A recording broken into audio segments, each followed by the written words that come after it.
Hey, this is the Nature Boy Ric Flair. And believe it or not, whether you like it or don't like it, learn to love it because you have to listen to Wrestling is Real. It is the best thing going today. Woo!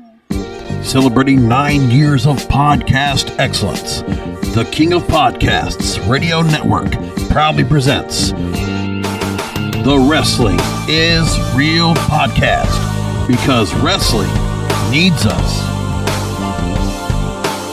I am definitely convinced that what Triple H has been doing for, the last 5 months, 4.5 months, he's basically just trying to turn back the clock. He wants to go ahead and take the puzzle pieces that were taken off by Vince before he stepped down and put them back together. And I don't understand the mindset that tells me, okay, we're going to go ahead and go back to, because I think Triple H looks at WWE right now, the main roster. It's like a team. He's doing it like a football team. And he's the kind of mindset, and I really believe this, he's the kind of mindset that he doesn't want to build new talent. It's like the New York Yankees in baseball. They don't want to build with new talent. They're going to take a big bloated salary cap, and they're going to just take all these existing stars, or stars that came from somewhere else, that with some name recognition and good work. They're good players. They win a lot. But the difference is here is that the ratings are not going to get much better. Like on the SmackDown side, yeah, they're not bad. But now we heard a story that Fox is actually losing money on advertising dollars because of SmackDown. Compared to what they were making, how much they're spending on the show, they're not making as much at all for the year when it comes to the advertising. And that's part of the problem that's not good. It's that bottom line that's not helping. Sure. Is Triple H making the product a little more compelling, definitely a little more absorbable, watchable? Yes. But what we're learning really much now is that there are still some cracks right now in the foundation of what WWE is standing for. Between now and Royal Rumble season, Royal Rumble, the WrestleMania season, we now have to go through a few more weeks to see what's going to happen here. But that's where we are now. I mean, what are you going to do? And so there's some things that have not gone right. So everything's not perfect in the world. Keep that in mind. And there's still some people that kind of say that, oh, Vince is still kind of running things behind the scenes, things like that. I get it. But it's all these stories that keep coming out. It doesn't help. But when you see stories like Raw pulling one of the lowest third hour ratings, I mean, I can't even remember when, 1.256 million viewers on the third hour of the show. Yeah, it's going to biggest Monday Night Football, but that drop off at 10 o'clock is not good. And I don't know what they're going to do about that, but they need to figure something out. Unless it doesn't matter at 10 o'clock, because if at least they're still pulling 1 million viewers, that's better than what they were, right? Because if you look at the Raw ratings for them, the hour by hours, sure, the 8 and 9 o'clock, they're probably pulling pretty good ratings for them. And that's probably no doubt about that. But then when you look at what they're doing, it's like, it's not helping. So, story came from the Wrestling Observer newsletter. 1.56 million tuned to the Raw on Monday. But the final hour, 1.26 million. Third hour was the worst it's been. Monday Night Football had 11 million viewers. There was the Bucks on the Saints, which I watched for the most part, and also watched everything else. But yeah, here's the thing. New record for the highest first hour to third hour audience drop, 28%. And when you look at what they did, I'll tell you what it is. You put the women in that main event, and if this is not a compelling match, not interested. They put 2 triple threat matches in there with the women. They were good matches, but the rest of it was like, okay, they definitely put things in there, but there's nothing main event level on that show. Nothing at all. So you had the Bloodline represented by the Usos, Solo Sikoa, and Sami Zayn. That was it. No Roman. No Paul Heyman. So they could set up the Usos versus Kevin Owens and Matt Riddle for the tag team titles. Okay, we could say that. Predictable tag team title match. The JBL Poker Invitational going on across the whole night. Bayley, Rhea Ripley, and Asuka in a triple threat. Nikki Cross, Alexa Bliss, Becky Lynch in a triple threat. Austin Theory with the U.S. title match against Mustafa Ali, which I don't know how many times we've seen that. And Dolph Ziggler attacking again. Mustafa Ali, right? Bianca Belair not wrestling, but cutting a promo. And OC versus Chad Gable, Otis, and Baron Corbin. Ooh. That's what we had. If I'm correct here, do I see any Judgment Day? Oh, no. Dominic Mysterio against Akira Tozawa. That's it. Not much Judgment Day. You let the women kind of do on their things that they're doing, right? And that's where we are, okay? There's not a whole lot of star power on that side. You think that the Bloodline kind of roll over there to Raw. Judgment Day. Seth Rollins only cutting a promo but not wrestling. Bobby Lashley not cutting a promo but not wrestling. And then who else? No Brock, no Logan, no anything. That star power is just not there. So it's a mid-card show of which you got a mid-card audience. The core audience that would watched on Monday night. Now, is that something because it's just the end of the year and there's no storylines to cover? So they're just kind of putting things together just to do something? I don't know. They figured, well, we'll make something out of the Raw Women's Championship. Let's go and put these triple threat matches to find out who will be the next contender. A creative way. But did they really do much to thread the needle? No. Was there anything in the storylines or in the promos that really stood out that was like so strong? No. But we have a lot of stars that are in there that are normal, right? You see Dexter Lumis and Johnny Gargano and all these different characters in the Poker Invitational, right?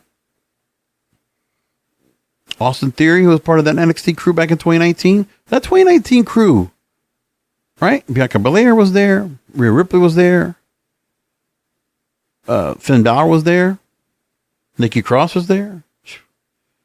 Think of all these different stars they have over here that they're working on, and, you know,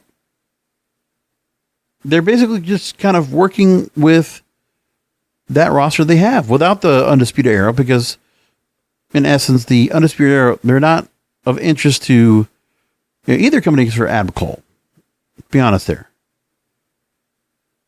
You can't do Undisputed Era again. And it wasn't ever going to be that strong of a faction to make it onto that main roster anyway. Adam Cole, yes. Adam Cole is a definite yes. But what about everybody else? I don't think so. I don't believe it. And it's saddening to see that, but that is a problem we have right now. The lack of star power. And my thing is that, you know, do you win championships with that team? With the mid-card that you have, with a couple of, you know, players that have done really well and have been top players. Seth Rollins was definitely there. But like, as Bianca Belair's right there now, but like really, there's nobody at that level, that high level that everybody's expecting for. Those that you want to bring back that would watch the Attitude Era, you're not getting anybody right now with that. You don't have Edge. You don't have, you know, anybody that's of the significance. You took Rey Mysterio off of there. No veterans. I mean, there's veterans, but not the veterans going back before. The ones that everybody still cared about. This show right here, it's pretty standard. It's good wrestling, but you just can't take any of these stars right here and build them up to such a level. Now, Bianca Belair's a different story. Because she was, what is it? I saw that she was doing one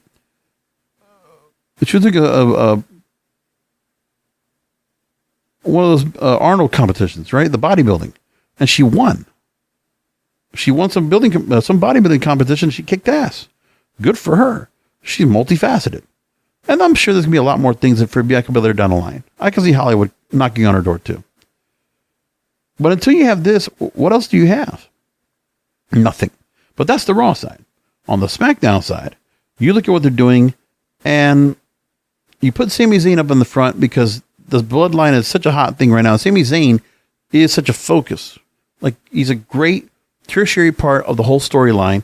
Part of this intricate storyline the Bloodline is, which is the best thing going on in wrestling today. It is the best thing going today in wrestling. Best faction and a number of stars that really stand out. They get the biggest pop, the most response. The ratings are good for them. That's what it is. Emma coming back to the mix to take on Shayna Baszler. Gunther, Kofi Kingston, non-title for IC champion for Gunther, which you haven't used a whole lot of him lately. You have Tegan Nox returning from NXT 2019, and now she's back, and like everybody's been talking about it. Like the response from like Wade Barrett and Michael Cole when she came out, like they were like making her sound like fucking Trish Stratus came back. Come on. Please do not play with our patience. Do not play with our intelligence. We know better. And when we look at this right here, I'm saying to myself, what makes you think we're going to care? This is not the Full Sail audience. It's not the Performance Center. This is NXT 2019. And I remember she was on the roster for like a cup of coffee, and then she got hurt, right? Wasn't that what happened? I don't remember if it was or not. But either which way, nothing. Nothing here. And that's what they did. And then what? The SmackDown World Cup, which they've, the tie-in with Fox, which was nice. And that was Ricochet over Santos Escobar. Okay, that's it. Now you got a chance to see them in the Intercontinental title match. By the way, both of these guys both wrestled in Lucha Underground. How about that, huh? I didn't know that Santos Escobar was, what was his name over there? Did I forget? You know what? I got to find that out. Hold on. Almost forget how far back we go with things. It's incredible where things have gone so far where we were. Oh, yeah, he was King Cuerno. Oh, shit. Then why did they put Santos Escobar and take the mask off of him? This is what WWE does. King Cuerno was good. They should have kept him in the mask. Shit. He also was El Hijo del Fantasma. You know what? That's what matters to me. That guy was more important when he was that. Like Santos Escobar is good, but you know what? Don't take the mask off him. Do not take the mask off. He's a good looking guy, but still, the mask is what adds to it. And I don't understand that part either. Why they don't do that much more. You get the Mexican luchadors. That's why Rey Mysterio is so popular. But if you have Rey out there without the mask, it's not the same. I don't know. Anyways, I forgot he was with Lucha Underground the whole time. I never paid attention because I always noticed with the mask. King Cuerno. He was fantastic, man. He was good with the antlers. He was good. I never really paid attention to that, but, I should have paid attention to that. I never really looked back and thought about it. I just saw him out there and, whatever. That's what it was. So anyway, they're all great wrestlers, but really, this is all a different level. WWE needs to have stars of a certain style. You're not going to change the style of that company that Vince created 50 plus years ago. Or the McMahons created 50 plus years ago. You can't change that. It's not possible. WWE is expected to have larger than life. This roster you have right now, slightly above AEW's roster. Basically. It's not good. Triple H needs to be the person that can be like Vince. They need to have somebody that is capable of building younger talent, finding those diamonds in the rough and making them big stars. Because that's what WWE was very good at for a long time. All the stars we talk about now, for the most part, they were all homegrown. John Cena, Randy Orton, Brock Lesnar, Undertaker, The Rock, with a couple of exceptions. Because Steve Austin already had a little bit of a career in WCW before. Mick Foley had a career in WCW before. And I don't know. It's what's being missed here. We got to figure that out. But they don't have the stars in NXT. There's no question. You can look at NXT Deadline and what they're going to do this weekend. And yeah, what names do you have out there that really just stand out to you saying, okay, these are future stars? I'm starting to lose faith in Braun Breaker. I don't feel there's much in Braun Breaker I can get from him. He's being very milquetoast. He's very plain and simple. Don't tell me Pretty Deadly. I don't think Carmelo Hayes. Maybe. I don't look at JD McDonough, Grayson Waller, Axiom to be that extra top, anything like that. No. I think it's easy for the women. Like, I think obviously Roxanne Perez and Cora Jade and Zoe Stark definitely have a future to make their way up to the main roster eventually. After Tegan Knox. I don't know. Just a thought. But that's what they're doing right now, what they're working on. So I'm not sure what to think. I just want to be able to see something more off this roster. But there are problems. And these are other problems. These are new problems they have to address. New problems they have to address. So, for instance, the report that came out that Friday Night SmackDown is possibly a loss leader. WrestleNomics Radio, Brandon Thurston actually reported on this. Now, SmackDown is still staying on Fox through 2024 on their current broadcast deal. But here's the problem. Break it down. Fox spends $205 million per year per SmackDown. And the network might not be making that money back. So he was estimating that $64 million per year in advertising revenue when the show airs live. Another $51 million for retransmissions for Fox. Now, the retransmissions, is he counting the global audience that would be watching the show? Is that also included? That's what I'm trying to figure out.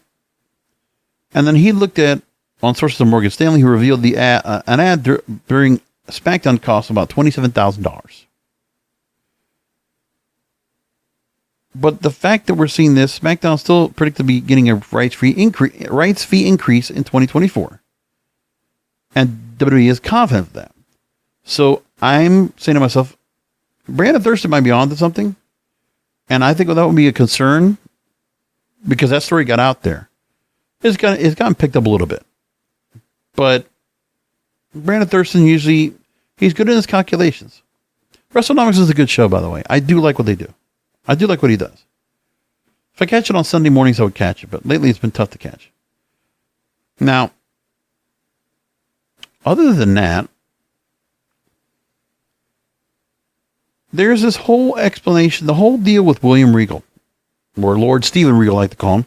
But for whatever reason, there's a big stink about him and AEW because of the fact they're saying that the whole talk, which I didn't even get into, was that Regal, the report was being said that Regal wanted to leave AEW because they was not being appreciated in the back. And when the story got out there, I remember seeing Brian Pillman Jr. saying otherwise. And there were others saying otherwise as well. EC3 also said the contradictory. So what we learned is there was a media scrum with Tony Khan to promote Ring of Honor's Final Battle show, which we're going to preview and predict in just a minute here on the program. And then we'll also preview and predict NXT Deadline briefly. So anyway, the story from Cage Side Seats. Tony Khan says his mother's health issues factored into his decision to let William Regal return to WWE. Now,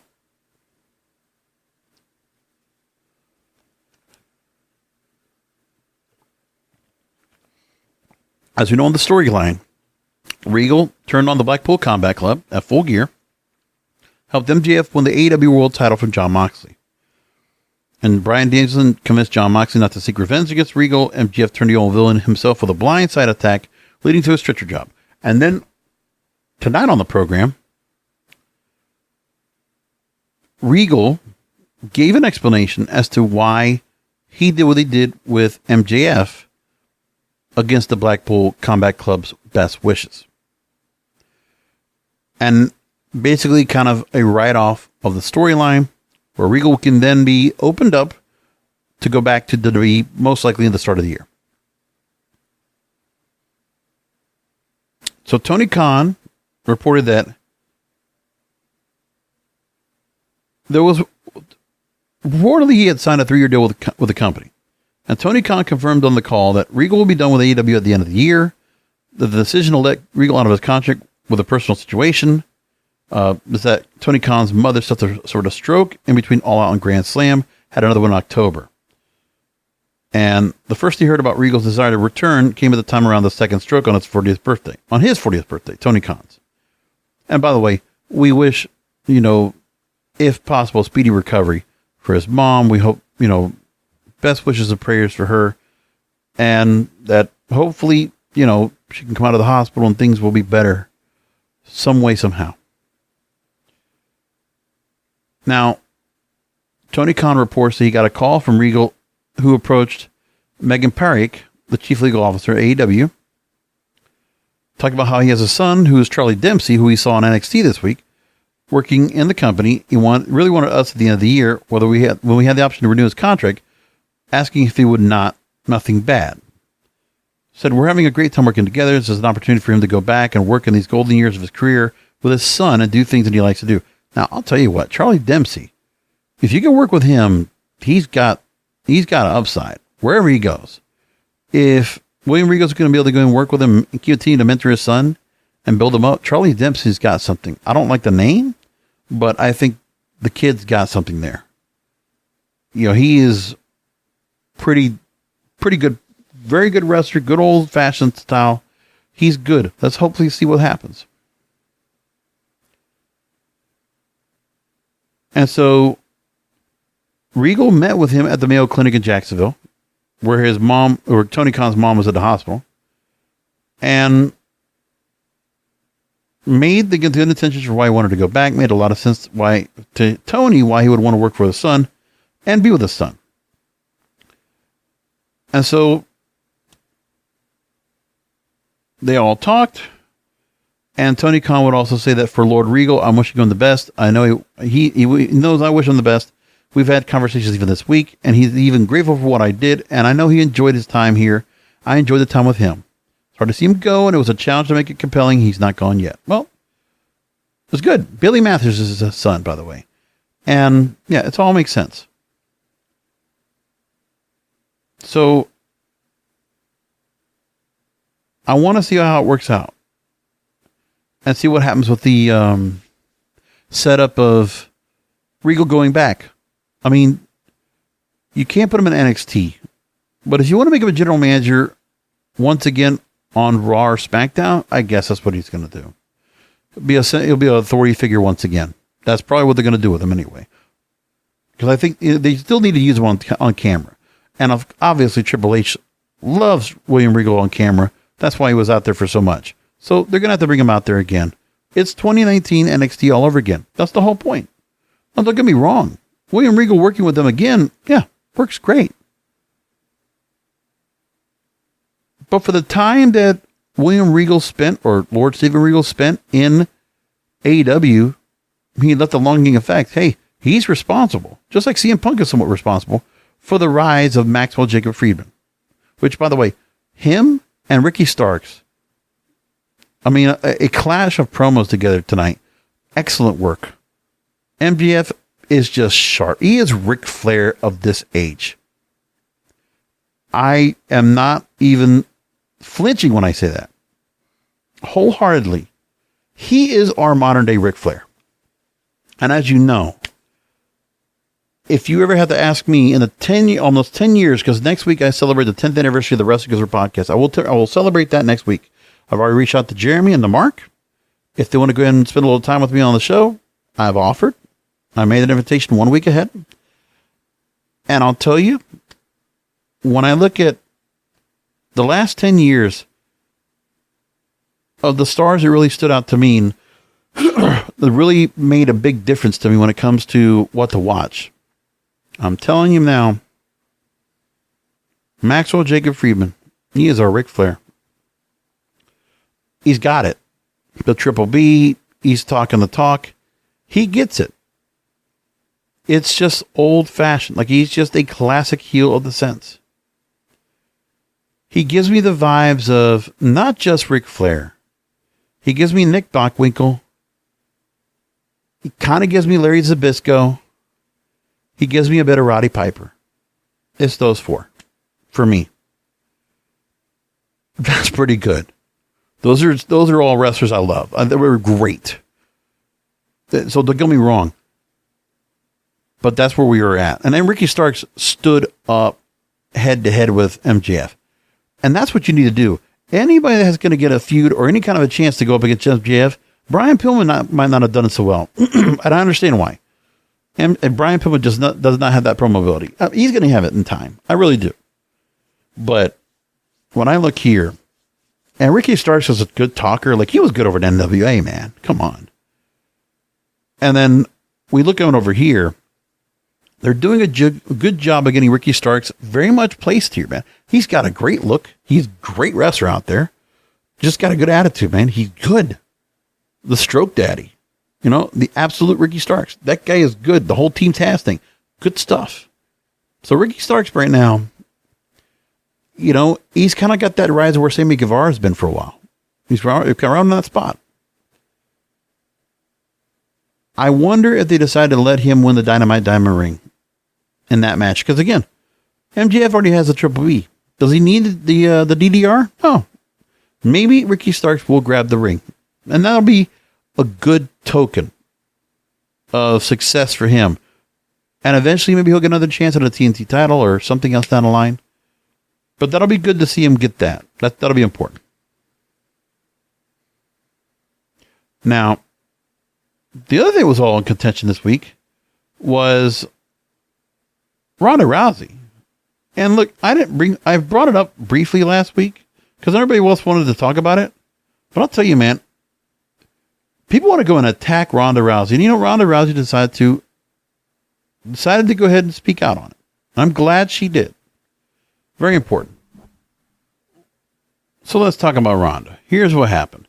So she retained the SmackDown Women's title at Survivor Series War Games. 7-minute match with Shotzi. And there was a lot of criticism from the fans who felt there was a lot of sloppy spots. Now look, we could say the same thing about the Liv Morgan match, the rematch where she got the title back. All right. We can talk about that too. My problem is that Ronda Rousey, she's able to work with opponents that, okay, I'm going to put it like this. Remember that she was working with the likes of Charlotte Flair and Becky Lynch and different story. A different story altogether. With Ronda, you would want her to be working with veterans.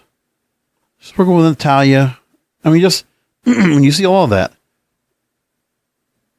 And don't get me wrong. I mean, the wrestlers she took on with Liv Morgan and Shotzi, they're capable, but they're not great. They're okay. The thing is, Ronda Rousey doesn't have anything to prove as a wrestler. She's already done what she's done. Listen, her career was MMA in UFC.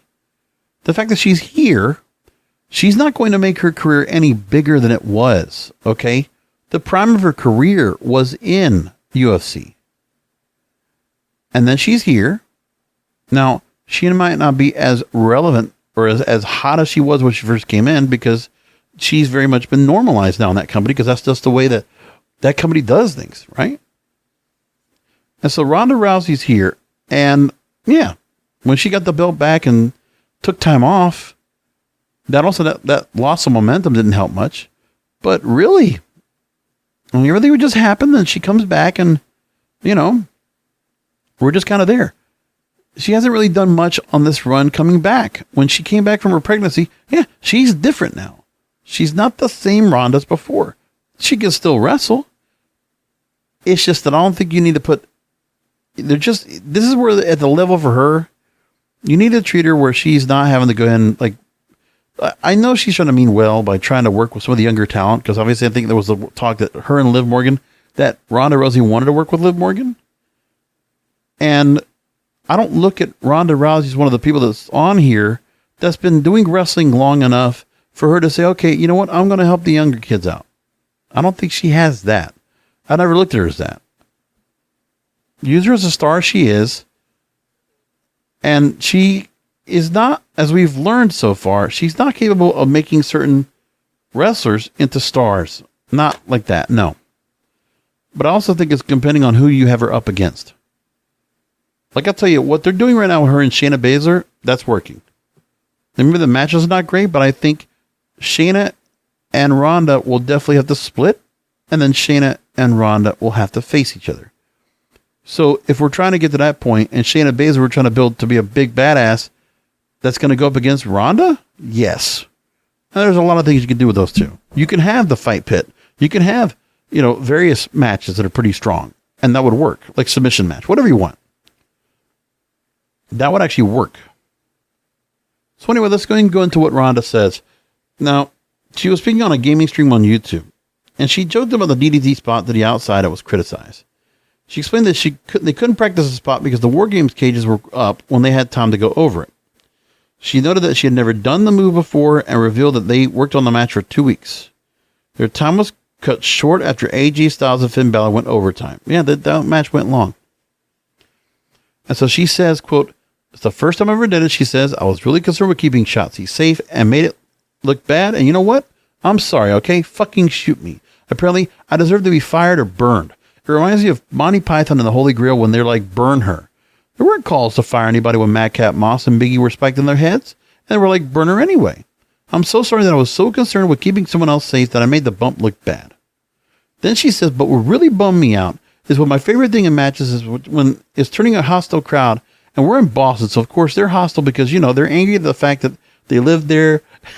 And right when they get them turned around with the holy shits and the crossbody and the defense, I'm like, fuck yeah, we're turning it around. We got all the awesome shit coming up. And then Shotzi rolls me into the ring and they're like, get out of there. They're basically like, plan B, get out of there. We're out of time. You got to go. I'm like, what? And she was going up and I'm like, sorry, girl. I had to run up and throw her down and throw her into the Piper's armbar and get her out of there. Yep. It looked like the match was rushed. But man, it was enough for there's a lot of my fellow podcast wrestling brethren that decided to go ahead and take to town Ronda Rousey. I don't do that. I don't look at her that way. I think she can have good matches with the right people. Do we need to have her wrestling like everybody? No. Do I need to see Ronda Rousey against Lacey Evans? No. Do I need to see her up against Aaliyah? No. Raquel Rodriguez? Yeah, probably. Okay. Do I need to see her if Sasha Banks comes back? Yes. If Naomi comes back? Yeah, probably. Any damage control? Yeah, probably. But there's not much more after that. But everybody decided to go after her and they attacked and it was really stupid. We're like, whatever. Oh, thanks Post Wrestling for the quotes, by the way. So there's that part to worry about. I don't know. I mean, everybody's got a whole thing to be concerned about and all be upset. People are bent out of shape. Which is still the wrestling public. Even with things are now, they can't help themselves. No, they can't help themselves for that. A few other stories I want to bring up, and then we'll go ahead and get into Ring of Honor's Final Battle coming up this weekend, and NXT Deadline. And then we're going to go and continue part 2 of the year in wrestling. Just kind of go through a couple comments that we got going on right now. We'll talk about that. The next thing up, which is the continuation of Triple H continuing to bring this product, NXT and WWE, back to 2019. Wants to bring all the wrestlers back, wants to bring all the stars he had worked on the hardest with and bring on board, but he's not able to turn them around and make them big stars. At least we don't see it yet. But now, we're looking and we see now that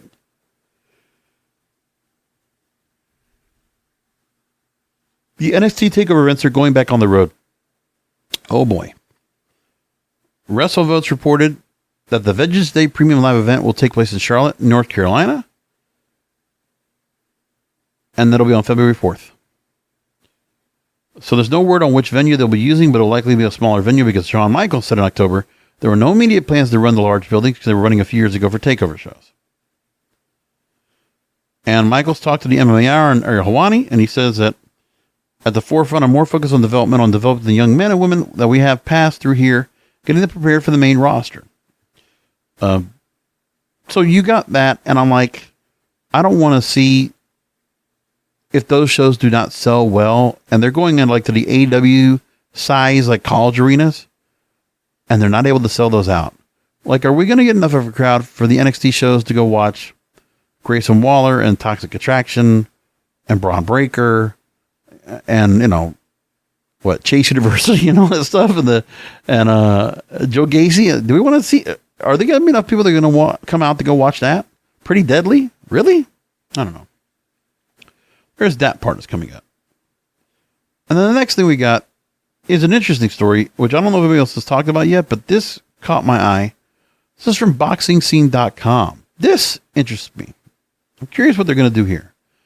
But Stephanie McMahon says that WWE is considering making an acquisition in boxing. Now, we know at the moment that the Logan Paul stuff is getting really popular. this might be something where Logan Paul's now signed up with a contract with WWE. Then maybe him and Jake Paul putting that together, and they might be doing something with this. Plus, they also have a lot of relationships with, current boxers, with Floyd Mayweather and Tyson Fury, right? So she spoke at the Wells Fargo TMT Summit in Las Vegas. And a Wells Fargo analyst, Stephen Cahall, asked Stephanie McMahon to elaborate and provide color on what those future acquisition plans could look like for WWE, because the potential areas for growth for the company were mergers and acquisitions. So she says now, quote, just to give some examples of what I meant by that, it has to align with our core capabilities, right? So whether that's smaller wrestling promotions, say, or internationally, or it's another bigger opportunity around a business, kind of all over the place, like boxing. Who's the lineal champion, the WBC champion? Who's this? It's kind of all over the place. Now, Vince, she refers to her father, had the opportunity to roll up all those different territories and create one major brand that has now gone from a regional territorial content play to a global media franchise. And now we can then replicate that in other areas, with boxing being an idea of one of them. So she does say boxing might be a consideration. The McMahon family, by the way, McMahon family has a deep history in boxing. Vince's grandfather, Jess McMahon, was a boxing promoter in the early 20th century. Nick Khan, the co-CEO, also big, deep background and passion for boxing. He was a top agent for CAA. He also brokered a mega deal that brought top-ranked boxing to exclusively to ESPN. And Triple H was a mainstay of Floyd Mayweather's circle during the Hall of Fame boxer's illustrious career, joining Mayweather during fight weeks as well as his ring walks. And we know other boxers have also been in the wrestling ring: Evander Holyfield, Buster Douglas, and Butterbean Eric Esch. Boxing. I'm curious about that. I think there's a lot of things they could do with that. If WWE wanted to decide to go into the boxing business and just kind of tail off of it, I can see that happening. They have relationships to do something with it, so it's another intellectual property. There's a lot of ways to go with it. Like, I'd like to see where they go with it. There's obviously some big pay-per-view buys, and they're part of the pay-per-view business, so why not? If they can make it where they have the Peacock deal, and they can put some of that content over on Peacock, that might help. I still think there's something about that. I don't know. There's something to me that might work out. I'd like to see if it does. And speaking of acquisitions, there was some talk that the Netflix CEO, current CEO right now of Netflix, somebody, I guess, asked him about, is there any possibility of a growth cycle for them to do acquisitions of content? And one of the thought processes was wrestling content, AEW or WWE, right? So Netflix's co-CEO and chief content officer, Ted Sarandos, he spoke as well at the UBS Global TMT conference. This is from Variety that reports on this. And they says that we've not seen a profit path to renting big sports. Quote, we're not anti-sports, we're just pro-profit. And he envisions that Netflix can get twice as big without sports.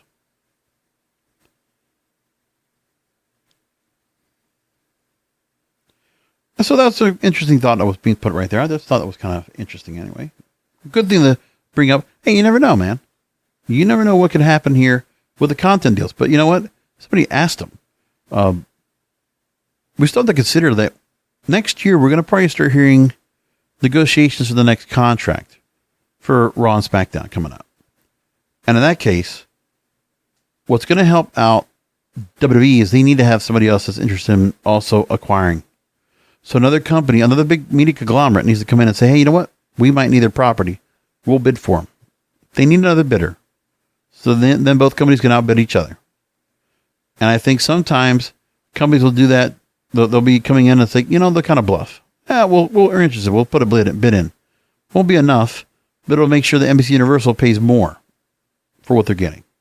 Things like that. I'm just wondering when that current cycle comes back, is there going to be a buyer's market or not? That's what I'm curious about. I don't know yet. All right, so we got Ring of Honor's Final Battle coming up this weekend. It's on Saturday at 3 o'clock, or it starts at 3 o'clock with 0 hour, And then 4 o'clock's the pay-per-view. And it'll be on before NXT Deadline, which is why they're doing the show early. Okay. So far, there was a couple of notes that were being said by Tony Khan. We're already talking about the William Regal stuff. And that the company, Ring of Honor, needs to overhaul a lot of things they're doing coming out of All Out. He says that he's also going to be limiting how much ROH will be on the AEW shows. And that there'll be a future address on the future of Ring of Honor television after Final Battle this weekend. So we'll find out if we're going to see some TV home for Ring of Honor eventually. Now that he bought it, which was a big deal last year, see what happens. And Tony Khan says there's a connection between New Japan and ROH. He would consider letting Juice Robinson defend the title in New Japan if he beats Samoa Joe at Final Battle. He's also talked with Maria Kanellis about being involved backstage with Ring of Honor. He says he's excited to bring Shane Taylor back into Ring of Honor. Now he's working with JD Griffey. And Tony Khan says there's a lot of crossover with folks who were held with AEW and ROH creative. He is the creative head of both. So he's the oversight. And Tony Khan also mentioned that FTR are the MVPs of the first 2 Ring of Honor pay-per-views this year.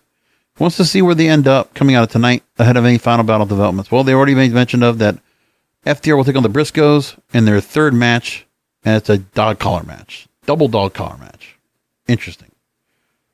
So we got that to also include as well, and that should be fun. Should be really fun. So here's the matches we have so far on the card. 1, 2, 3, 4. Wait, 5 matches? Is that what I got?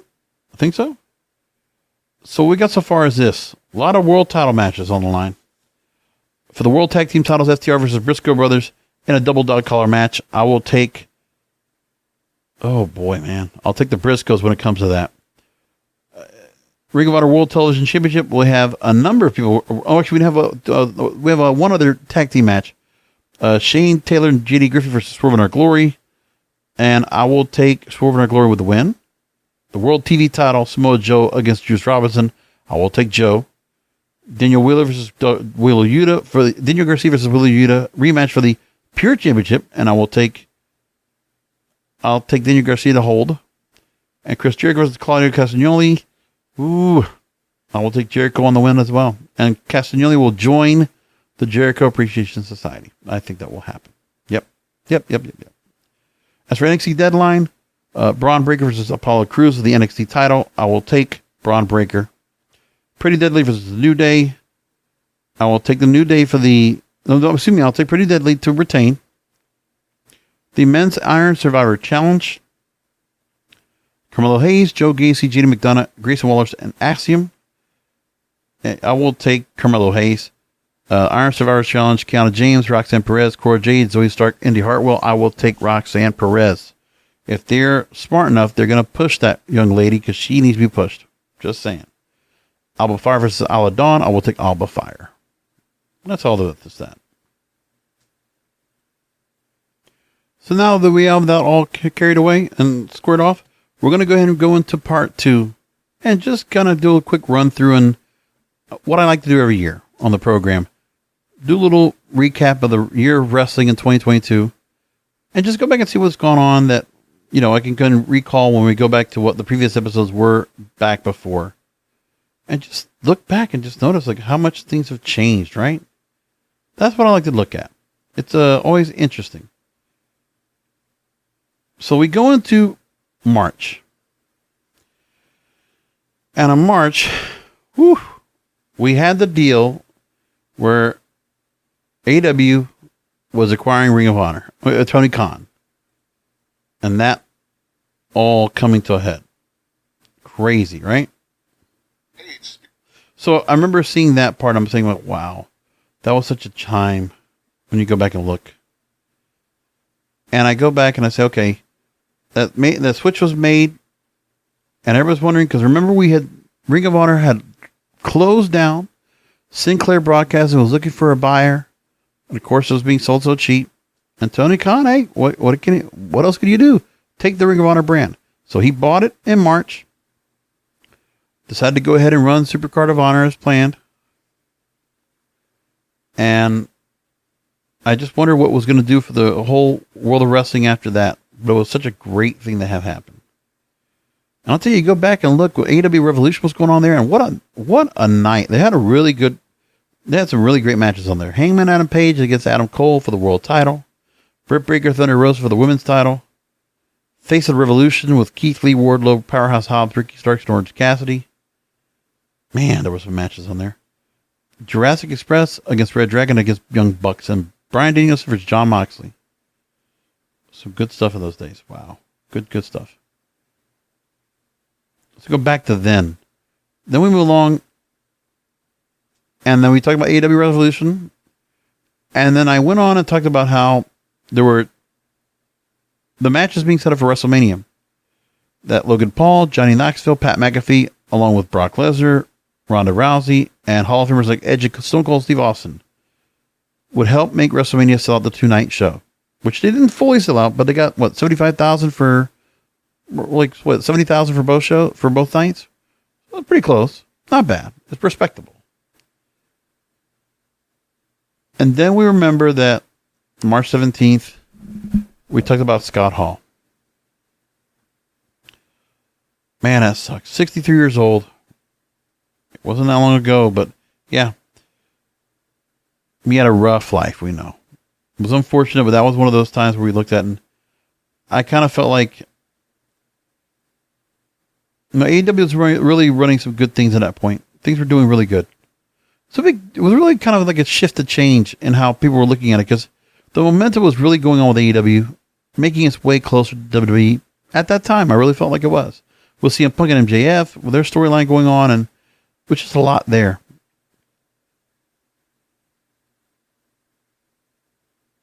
And then the one thing they did with WrestleMania, they decided to go and have Cody come back out. He joins the company. Him and Seth Rollins with an impromptu match, which was fantastic, on the first night. And then Roman unifying the gold, becoming the undisputed Universal Heavyweight Champion. It's that part was always the thing that I talked about, was like saying to myself, okay, we're here, and Lesnar wins, and Roman wins, and they don't have any idea what they're going to do. 9 months later, no clue on how they're going to split that up. They're not going to split those belts up. And I don't know what they're going to do after that, because like with the mid-card setup right now that they have, the problem is that the real curiosity is you got Roman Reigns as the part-timer, works when he wants. He's got a set schedule now. He's got the Brock Lesnar schedule now, set dates. And then we look here and I'm like, okay, which is good for him. But then I'm saying to myself, what do we do next, man? There's nothing set up right now for Roman down the line. No plan as to what will happen after. And I don't know what they're going to do. And that was what sucked. And we're talking about there were going to be some real stars that were going to be coming up after this that will be set up. And I'm saying, okay, what's going to happen? New stars are going to come up after that. Because we're talking about, okay, Cody Rhodes definitely was in front, and then we lost him to injury later this year. And then we move along and say, okay, well, Bianca Belair once again winning the Raw Women's title, stronger than ever. Now and remember that redeeming quality of getting her that belt back. She's held on to it ever since. And just thinking what we're going to do. Then remember the Next in Line program was going on. That was the thing where we thought some of the stars that you're looking at right now might be looked at in the future. I don't know yet. And I talked about after WrestleMania, Cody Rhodes was being booked as the next John Cena. Remember, he was coming out on Monday nights, confronting Seth Rollins, and they had long promos going on for that. And then I analyzed the AEW booking agenda. And I talked about, with Cody Rhodes being gone, there was more talent, a speculatory that might go back to WWE, booking decisions of Tony Khan, Thursday morning quarterbacking of podcasters from fans and those who have been inside the ring. Just wondering what they're going to say. And at that time, they were talking about how Ring of Honor, the AEW roster was already becoming overcrowded. That idea that was had to be shot down. And, you know, there was these things that everybody was complaining about. A lot of contention going on at that time. Right after WrestleMania, man. It was a lot. I remember we're talking about Impact Wrestling Rebellion. Taya Valkyrie, Ace Austin, Josh Alexander, all repeat champions of Rebellion. Ace Austin's doing quite a bit of thing right now for himself over in New Japan, so he's working part-time over at Impact. Josh Alexander's still champion to this point. Taya Valkyrie held on to it, dropped it, and she's been at MLW and NWA out of the Impact Wrestling, or she's been kind of around the Impact Wrestling, but just like kind of in and out. And I think there's might be a chance that Taya Valkyrie might go back to WWE after all. I'm wondering if she would go back and if John Morrison would go back. I don't know. Like John Morrison was in for a cup of coffee and then we didn't see him after a while. Remember that? Johnny Elite did not last long. And then I remember talking on April 20th, and I'm going to stop here. We won't go any farther. Just do 2 more months. The 5 indisputable facts that wrestling fans can agree to disagree. This was a good episode of mine. Because I really did push out a lot of things at this point. I wonder if these facts hold ground now.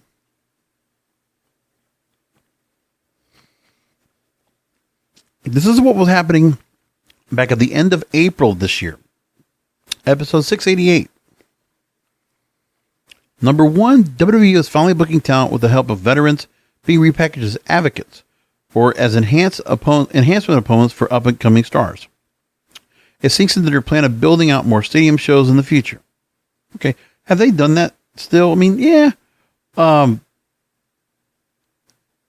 Austin Theory is now on his own. JBL now attached to Baron Corbin. I'm trying to think who else there is that was part of this too, but like, yeah, MVP working with Omos.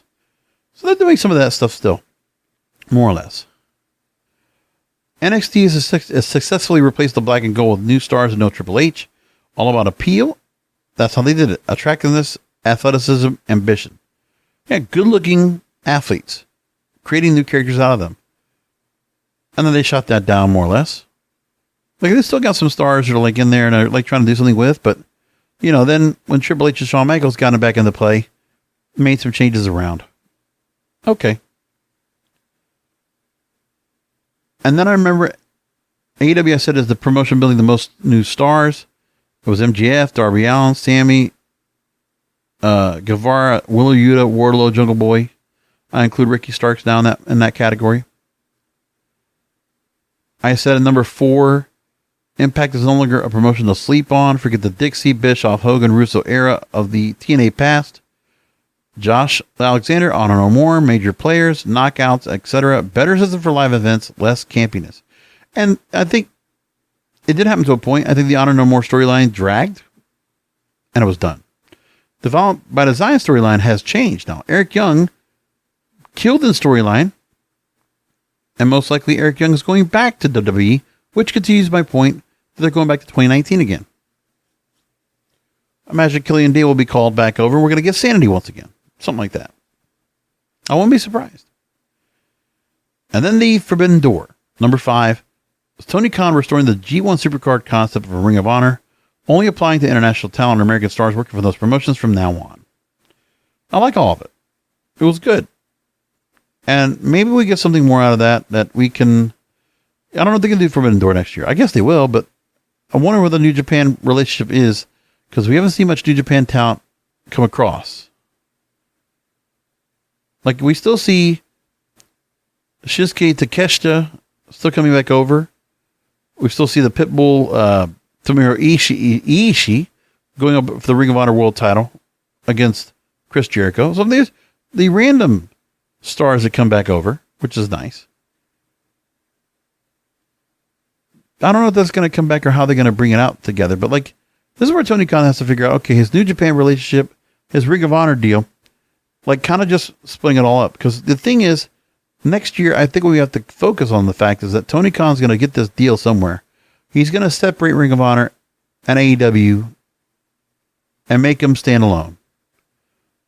So this 9-month transitional period maybe when we get to by the time we get to Supercard of Honor again, if that's the case, then maybe we'll go and see Ring of Honor actually go ahead and build themselves into a new promotion, which will already be in better shape anyway because how Ring of Honor is being presented now. And the fact that Tony Khan kept a lot of what was good about Ring of Honor up to production value on everything they're doing right now. It works. Do we feel like we're a little bit miffed on the fact that Chris Jericho is your champion right now? Yeah, maybe. That's okay. It's not like he hasn't built the pedigree to be the champion of that brand. Probably a little bit bigger than that brand, but he's there. And he's doing something important for it, which is good. So I'll give it that. So anyway, we're going to leave it there. That's the show for tonight. Thank you for listening in, as always. Next week, but we'll do a post show, by the way, for Ring of Honor Final Battle coming up this weekend, WrestlingIsReal.com.